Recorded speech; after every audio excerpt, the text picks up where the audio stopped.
આ રીલ્સને સ્ક્રોલ ન કરતા, જવા ન દેતા હો, ઊભી રાખી દેજો ને મારી વાત એક સાંભળજો કે અત્યારે પોલીસની ભરતી ભરાઈ ગઈ છે। 14 લાખ લગભગ ફોર્મ ભરાણા છે યુવાનો માટે।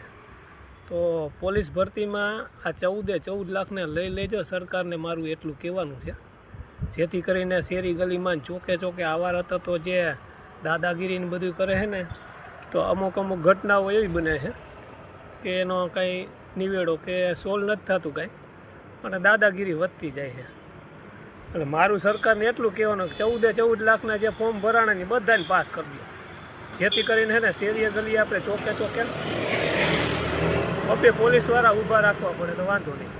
અને તો આ શું છે કે અમુક ઘટના જે ઘટે ને, કોઈ અપહરણ કાંડની છે, કોઈ ગમે એ હોય, જે આવારા તત્વોની દાદાગીરી ઘટી જાય। એટલે તમારું શું કહેવાનું છે?